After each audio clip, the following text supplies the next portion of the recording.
अपने को आत्मा समझना, भाई भाई की दृष्टि में रहना, कोई भी शरीरधारी के नाम रूप में नहीं फंसना, ये सबसे बड़ी सब्जेक्ट है। और इसी में ही मेहनत है।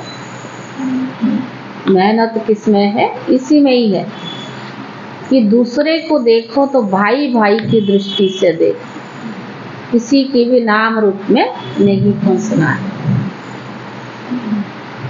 सारे मीठे बच्चे शरीर निर्वाह कर्म करते हुए बेहद की उन्नति करो।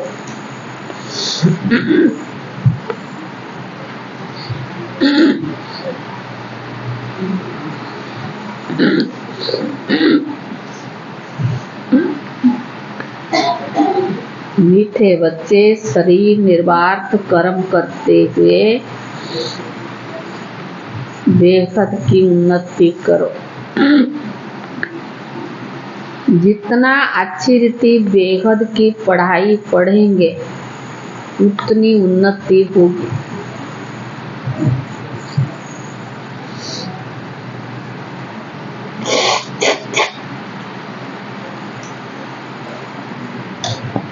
जितनी अच्छी रीति बेहद की पढ़ाई पढ़ेंगे उतनी उन्नति होगी। प्रश्न है, तुम बच्चे जो बेहद की पढ़ाई पढ़ रही हो, इसमें सबसे ऊंची डिफिकल्टी सब्जेक्ट कौन सी? तुम बच्चे जो बेहद की पढ़ाई पढ़ रही हो, इसमें सबसे ऊंची डिफिकल्टी सब्जेक्ट कौन सी?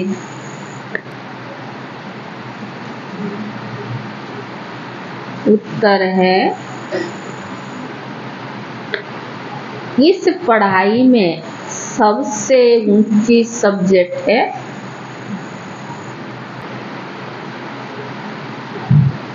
भाई भाई की दृष्टि पक्की करना।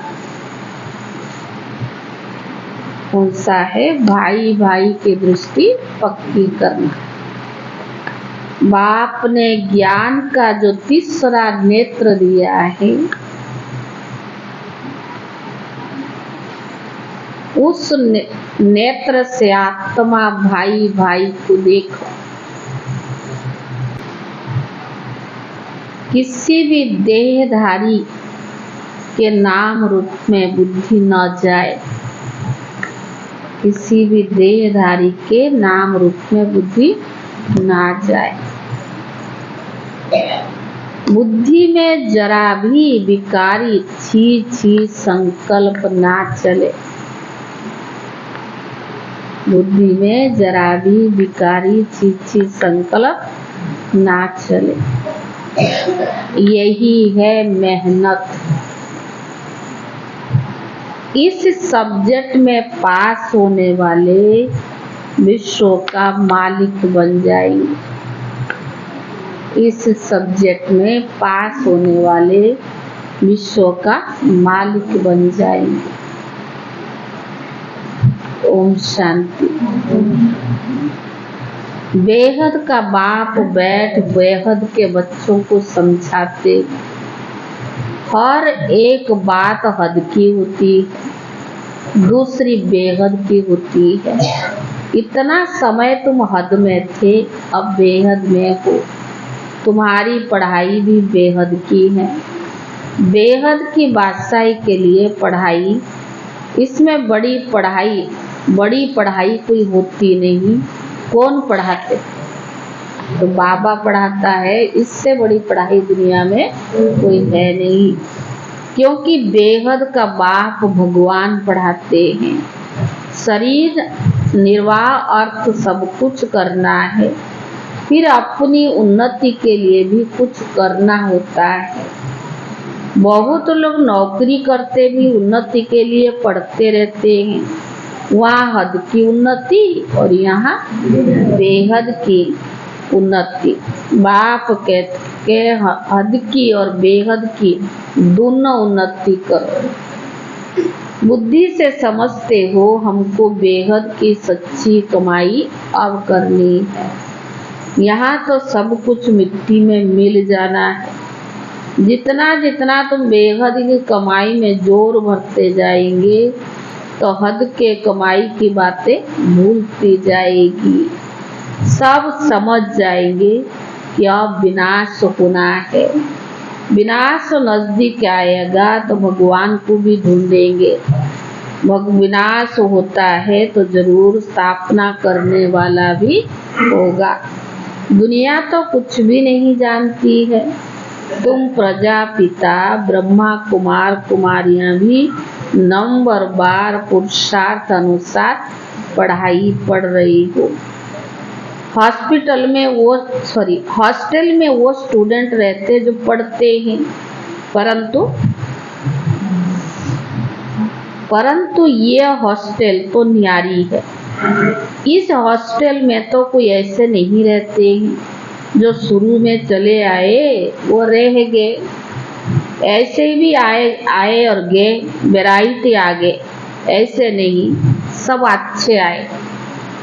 तो यज्ञ की स्थापना हुई, ऐसे नहीं कि सब अच्छे आए, वैरायटी आए, कोई आए भी और कोई चले भी गए। छोटे छोटे बच्चे भी तुम ले आए। तुम बच्चों को भी संभालते थे, फिर उनसे भी कितने चले गए। बगीचे में फूल भी देखो, पंछी भी देखो, कैसे टिकलू टिकलू करते हैं। वह मनुष्य सृष्टि इस समय ऐसे है। हमारे में कोई सभ्यता नहीं थी। सभ्यता वालों की महिमा गाते थे, कहते थे हम निर्गुण हार में कोई गुण नहीं। भले कितने भी बड़े आदमी आते, फील करते कि हम रचयिता बाप रचना के आदि मध्य अंत को नहीं जानते। फिर वो किस काम के हैं? तुम बच्चे तो काम के नहीं थे। अब तुम समझते हो बाप की कमाल है। बाप विश्व का मालिक बनाते हैं। जो राजाई इसमें कोई छीन नहीं सकते, जो राजाई हमसे कोई छीन भी नहीं सकते, जरा भी कोई बिघड़ डाल न सके। क्या से क्या बनते हैं। तो ऐसे बाप की श्रीमत पर भी जरूर चलना चाहिए। भले दुनिया में कितनी ग्लानि हंगामे आदि होते हैं, ये कोई नई बात नहीं है। 5000 वर्ष पहले भी हुआ था। शास्त्र में भी देखो, बच्चों को बताया ये जो भक्ति मार्ग के शास्त्र फिर भक्ति मार्ग में ही पढ़ेंगे। इस समय तुम ज्ञान के सुख धाम में जाते हो, उसके लिए पूरा पुरुषार्थ करना चाहिए। ज्ञान के आधार से कहाँ जाते? सुख धाम में, और उसके लिए पूरा पुरुषार्थ करना चाहिए। जितना अपुरुषार्थ करेंगे उतना कलप होगा। अपने अंदर जांच करनी है कि कहाँ तक हम ऊंच पद पाएंगे। यह तो हर एक स्टूडेंट समझ सकते हैं कि हम कितना अच्छा पढ़ेंगे। जितना अच्छा पढ़ेंगे उतना ऊंच पद पाएंगे। यह हमसे होशियार है, हम भी होशियार बने ना। यह हमसे होशियार है, इसमें जेलसी नहीं होना चाहिए, पर हम उससे भी रेस नहीं करना है, रेस करना है। व्यापारियों में भी ऐसे होता है। मैं भी उनसे ऊंच जाऊं, यानी होशियार बनूं। कोई व्यापारी अच्छा है तो दूसरा व्यापारी उसको देख करके भी अच्छा बनता है। अल्पकाल सुख के लिए मेहनत करते हैं। बाप कहते मीठे मीठे बच्चे, मैं तुम्हारा कितना बड़ा बाप हूँ। साकारी बाप भी है और निराकारी भी है, दोनों इकट्ठे हैं। दोनों मिलकर कहते मीठे बच्चे, अब तुम बेहद की पढ़ाई तो समझ गए हो, और तो कोई जानते नहीं। पहली बात तो हमको पढ़ाने वाला कौन है? भगवान क्या पढ़ाते हैं? राजयोग। तुम राज ऋषि हो, वह हठ योगी है। वह भी तो ऋषि है ना, परंतु हद के। वह कहते हमने घरवार छोड़ा। ये कोई अच्छा काम थोड़ा किया। बाल बच्चों को छोड़ करके चले गए तो कोई अच्छा काम थोड़ी किया। तुम घरबार तब छोड़ते हो जब तुमको विकार के लिए तंग करते। उनको क्या तंगी हुई? तुमको मार पड़ी, तुम भागी हो। एक एक से पूछो, कुमारियों ने, स्त्रियों ने कितनी मार खाई। दादियों का अनुभव सुना ना, जब यज्ञ की स्थापना हुई कितनी सितम सहन किए, तब तो चली आई ना। तुमको मार पड़ी तभी तो तुम भागी। शुरू में कितने आए, यहाँ मिलता था ज्ञान अमृत, तो चिट्ठी ले आई कि हम ज्ञान अमृत पीने ओम राधा के पास जा रही हैं। ये विकार पर झगड़ा हंगामा शुरू से चलता आ रहा है। बंद तब होगा, कब होगा? जब आसुरी दुनिया का विनाश होगा, फिर आधा कल्प के लिए बंद हो जाएगा। अभी तुम बेहद के बाप से प्रारब्ध लेते हो। बेहद का बाप सबको बेहद की प्रारब्ध देते हैं। हद का बाप हद की प्रारब्ध देते हैं। यह भी सिर्फ बच्चों को ही तो वर्षा मिलता है ना। यहाँ बाप कहते तुम बच्ची हो या बच्चे, लेकिन दोनों को वर्षा लेने का हकदार है। उस लौकिक बाप के पास तो भेदभाव रहता है।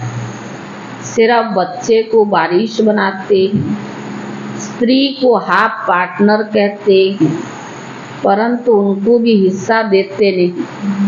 बच्चों को हिस्सा देते पर स्त्री को तो हिस्सा भी नहीं देते। बच्चा ही संभाल लेते हैं। बाप का बच्चों में मोह रहता है। यह बाप तो कायदे अनुसार सभी आत्माओं को वर्षा देते, चाहे बच्चा हो या बच्ची हो। यहाँ बच्चे व बच्ची के भेदभाव का मालूम ही नहीं है। तुम कितने सुख का वर्षा बेहद के बाप से ले लेते हो, फिर भी पूरा पढ़ते नहीं। पढ़ाने के लिए बाबा रोज पढ़ा रहा, फिर भी बच्चे पूरा पढ़ते नहीं। पढ़ाई को ही छोड़ देते हैं। बच्चियां लिखती है, बाबा फलाने ने ब्लड से लिख करके दिया है, अब नहीं आता। ब्लड से भी लिखते हैं, बाबा आप प्यार करो व ठुकराओ, पर हम आपको कभी छोड़ेंगे नहीं। परंतु हमने भी संदेशी दादी को सुई से ब्लड में लिख करके दिया था, आपको छोड़ करके कहाँ नहीं जाऊंगी। जब मैं चली आई, भाई ले आया मधुबन में, तो दादी बड़ी दादी से पूछती है, इससे पूछो, इसने तो ब्लड से लिख करके दिया था, मैं आपको छोड़ करके नहीं जाऊंगी, फिर क्यों जा रही दूसरी जगह। तो बाबा ने कहा फलाने ब्लड से लिख करके दिया था, अब नहीं आता। ब्लड से भी लिखते हैं, बाबा आप प्यार करो व ठुकराओ, पर हम आपको कभी छोड़ेंगे नहीं।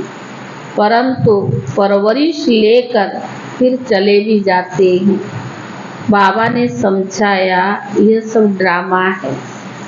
कोई आश्चर्यवत भागंती होंगे, यहाँ बैठे हैं तो निश्चय ऐसे बेहद के बाप को हम कैसे छोड़े। यह तो पढ़ाई भी है, गारंटी भी है। पढ़ाई भी पढ़ाता है और गारंटी भी क्या है, कौन सी गारंटी क्या? हाँ, जो दुनिया में कोई नहीं से कर सकता है कि साथ ले जाएंगे। गारंटी क्या करते, हम साथ ले जाएंगे। सतयुग आदि में इतने सब मनुष्य नहीं थे, अभी संगम पर सभी मनुष्य है। सतयुग में बहुत थोड़े होंगे, इतने सब धर्म वाले कोई नहीं रहेंगे। उसकी सारी तैयारियां अभी हो रही है। यह शरीर छोड़कर शांति धाम में चले जाएंगे। हिसाब किताब चुक्त कर जहाँ से आए हैं पाठ बजाने वहाँ भी चले जाएंगे। वह तो होता है 2 घंटे का नाटक, और यह है बेहद का नाटक। तो बाबा ने कहा तुम जानते हो हम उस घर के रहवासी हैं, भी एक बाप के बच्चे हैं, रहने का स्थान निर्वाण धाम वाणी से परे है, वहाँ आवाज होता नहीं। मनुष्य समझते हैं हम ब्रह्म में लीन हो जाते हैं। बाबा कहते आत्मा अविनाशी है, उनका भी विनाश हो ना सके।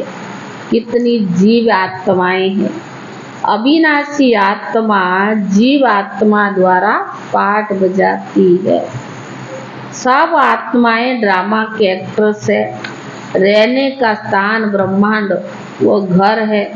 आत्मा अंडे मिसल दिखाई पड़ती है, वहाँ ब्रह्मांड में उनके रहने का स्थान है। हर एक बात को अच्छी रीति समझना है, नहीं समझते तो आगे चलकर आप पे ही समझ जाएंगे। अगर सुनते ही रहेंगे तो आते रहेंगे, कुछ तो कान में पड़ेगा ना, तो आते रहेंगे तो सुनते भी रहेंगे। अगर छोड़ देंगे तो फिर कुछ समझेंगे नहीं। तुम बच्चे जानते हो ये पुरानी दुनिया खत्म हो तो नई दुनिया स्थापन होती है।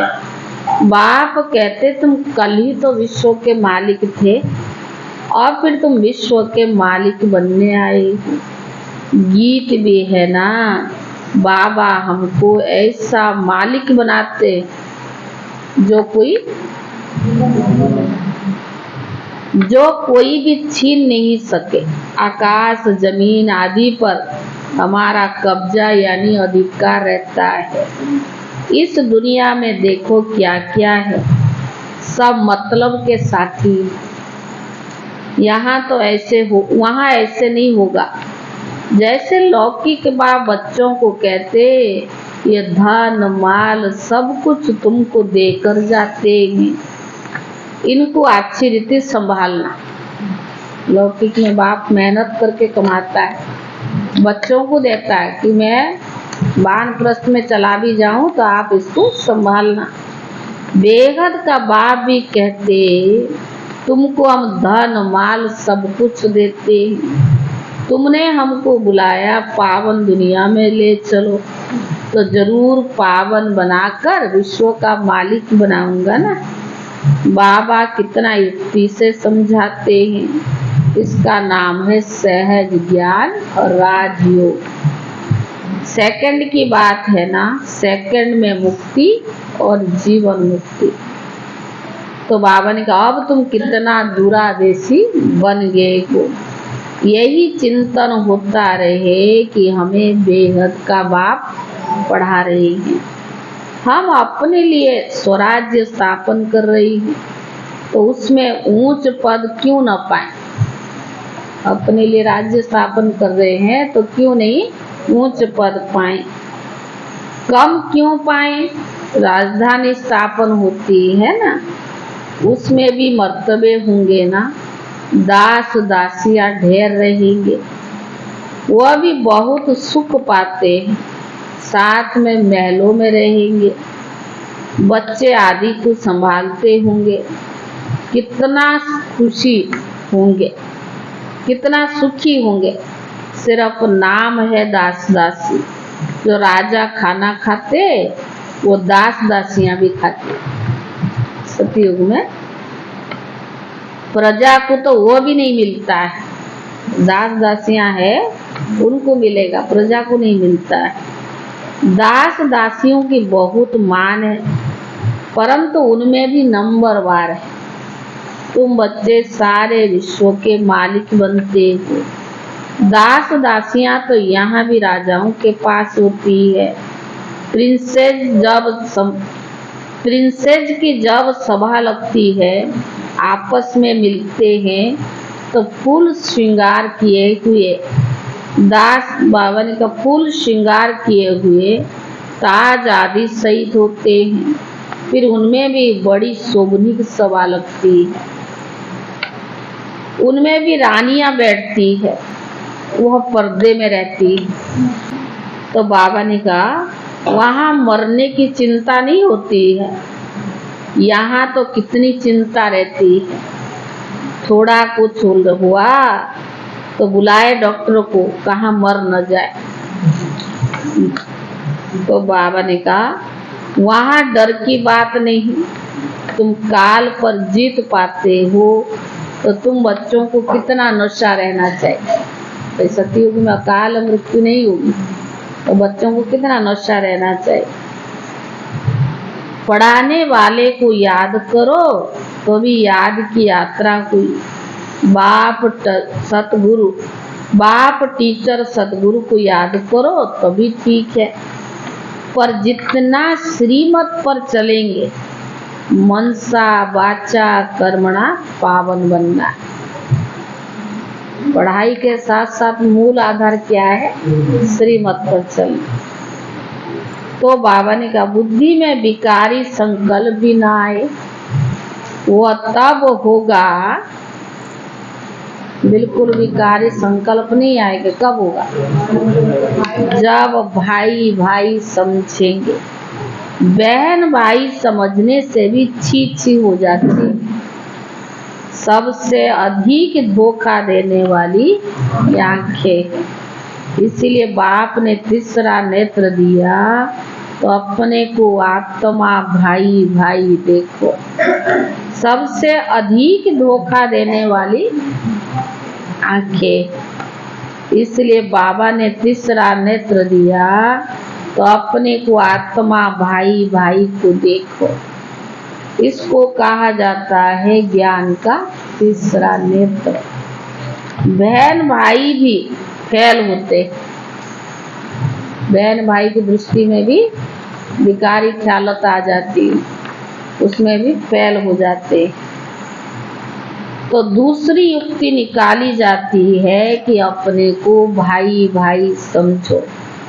बड़ी मेहनत है, सब्जेक्ट होती है ना, कोई तो बहुत डिफिकल्टी से डिफिकल्टी होती है। यह पढ़ाई है, इसमें भी ऊंच सब्जेक्ट है, ये भी पढ़ाई है। उस पढ़ाई में भी तो कोई सब्जेक्ट बहुत सहज होता है, कोई मुश्किल भी होता है। तो यहाँ कौन सी है? ऊंची सब्जेक्ट है। तुम किसी के भी नाम रूप में नहीं फंसना है। यह बहुत बड़ा इम्तिहान है। विश्व का मालिक बनना है ना। मुख्य बात बाबा कहते अपने को आत्मा भाई भाई समझो। तो बच्चों को कितना पुरुषार्थ करना चाहिए, परंतु चलते चलते कितने ट्रैक्टर भी बन पड़ते, बाप के निंदक भी बन जाते हैं। यहाँ भी ऐसे होता है। अच्छे अच्छे बच्चों को भी माया अपना बना लेती है। तब बाप कहते मुझ बाप को भी फारकती दे देते हैं, डाइवोर्स दे देते हैं। फारकती बच्चे और बाप की होती है और डाइवोर्स स्त्री और पति का होता है। बाप कहते हमको दोनों मिलते हैं। अच्छी अच्छी बच्चियां भी डाइवोर्स दे जाकर रावण की बन जाती है। वंडरफुल खेल है ना। माया क्या करा नहीं देती। बाप कहते माया बड़ी कड़ी है, गायन है गज को ग्राहक ने खाया। बहुत गफलत कर बैठते हैं, बाप से बेदवी करते हैं तो माया कच्चा खा लेती है। माया तो ऐसी है जो कोई को एकदम पकड़ लेती है। बच्चों को कितना सुनाऊं और कितना सुनाऊं। बाबा भी सुना सुना के कितना वर्षों से। तो बाबा ने कहा मुख्य बात है अलग। मुसलमान भी कहते सवेरे उठकर अलग को याद करो। यह बेला सोने का नहीं है। इस उपाय से ही विकर्म विनाश होते हैं और कोई उपाय है नहीं। बाबा तुम बच्चों के साथ कितना वफादार है, कभी तुमको छोड़ेंगे नहीं। हम भले छोड़ के चले जाए, और बाबा ने वायदा किया कभी बच्चों को नहीं छोड़ के जाऊंगा। आए ही है सुधार कर साथ ले जाने के लिए, याद की यात्रा से ही तुम सतो प्रधान होंगे, उस तरफ जमा होता जाएगा। बाबा कहते अपना चोपड़ा रखो, हम कितना याद करते हैं, कितनी बाबा की सर्विस करते हैं। व्यापारी लोग घाटा देखते हैं तो खबरदार रहते हैं, घाटा नहीं डालना चाहिए, कल्प कल्पांतर का घाटा पड़ जाता है ना। अच्छा मीठे मीठे सिकीले दे बच्चों प्रति मात पिता बाप दादा का याद प्यार और गुड मॉर्निंग। रूहानी बाप की रूहानी बच्चों को नमस्ते, और रूहानी बच्चों की तरफ से रूहानी बाप दादा को याद प्यार और नमस्ते। धारणा के लिए मुख्य सार, पहला है मनसा वाचा कर्मणा पावन बनना है। बुद्धि में विकारी संकल्प भी न आए। मनसा वाचा कर्मणा पावन बनना है, बुद्धि में विकारी संकल्प भी न आए। इसके लिए आत्मा भाई भाई हूँ ये अभ्यास करना है। इसके लिए आत्मा भाई भाई हूँ ये अभ्यास करना है। किसी के नाम रूप में नहीं फंसना है, किसी के नाम रूप में नहीं फंसना है। दूसरा, जैसे बाप वफादार है, बच्चों को सुधार कर साथ ले जाते हैं, ऐसे वफादार रहना है।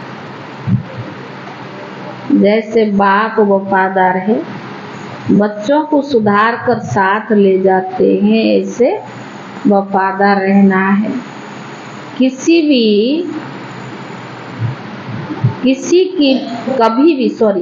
भी फारकती या डाइवोर्स नहीं देना है, कभी भी फारकती या डाइवोर्स नहीं देना है। वरदान, सदा हल्के बनो, बाप के नयनों में समाने वाले सहज योगी भव।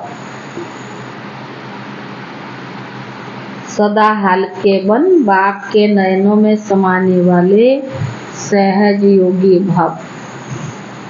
संगम योग पर जो खुशियों की खान मिलती है वो और किसी योग में नहीं मिल सकती है। इस समय बाप और बच्चों का मिलन है, वर्षा। इस समय बाप और बच्चों का मिलन वर्षा है और वरदान है। वर्षा अथवा वरदान दोनों मेहनत नहीं होती। वर्षा मिलता है ना, मेहनत से थोड़ी मिलता। वर्षा जैसे माँ बाप कमा के रखते हैं, किसको देते हैं, बिना मेहनत मिल जाता है। ऐसे बाबा तो हमको देता ही है वर्षा, और वरदान जो दे देता उसके लिए भी दादियाँ सुनाती है ना, बाबा ने हमें वरदान दे दिया, हमें मेहनत नहीं करना पड़ा, वो वरदान फलीभूत हो गया। क्योंकि बाबा का बोल इतना पावरफुल होता है जो वरदान की तरह काम करता है। इसीलिए आपका टाइटल है सहज योगी। बाप दादा बच्चों की मेहनत देख नहीं सकते, कहते बच्चे अपने सब बोझ बाप को देकर खुद हल्के हो जाओ। इतने हल्के बनो जो बाप अपने नैन पर बिठाकर साथ ले जाए। बाप के स्नेह की निशानी है सदा हल्के बन, बाप की नजरों में समा जाना। स्लोगन, नेगेटिव सोच का रास्ता बंद कर दो तो सफलता स्वरूप बन जाएंगे। नेगेटिव सोच का रास्ता बंद कर दो तो सफलता स्वरूप बनी जाएगी। आज अप्रैल 26 तारीख है। आज का अव्यक्त इशारा। संस्कार तो भिन्न भिन्न होते ही है और होंगे भी, लेकिन संस्कारों को टकराना या किनारे करके स्वयं को सेफ रखना ही अपने ऊपर। संस्कार तो वैरायटी है ना, घर में 4 बच्चे होते हैं वो भी वैरायटी होते हैं, यहाँ तो बेहद का यज्ञ है, बेहद के संस्कार है। कुछ भी हो जाता है तो अगर कोई का संस्कार ऐसा है तो दूसरा ताली न बजाए। एक बोलता रहे आप चुप रहो, और दोनों ही बोलते रहे, हो गया रामलीला। तो बाबा ने कहा चाहे वो बदले या ना बदले, लेकिन आप तो बदल सकते हो ना। वो बदले या ना बदले, हम तो बदल सकते हैं ना। अगर हर एक अपने को चेंज करे, समाने की शक्ति धारण करे, तो दूसरों का संस्कार भी अवश्य शीतल हो जाएंगे। अगर आप टकराओगे तो लड़ाई जरूर होगी। आप ही शांत हो जाओ, आप ही किनारा करके अपने स्वभाव को, संस्कार को बदल लो। वो ना सुधरे, हम ही सुधर जाए, तो बाबा ने कहा कि तभी सामने वाला का भी संस्कार आप पे ही शीतल हो जाए।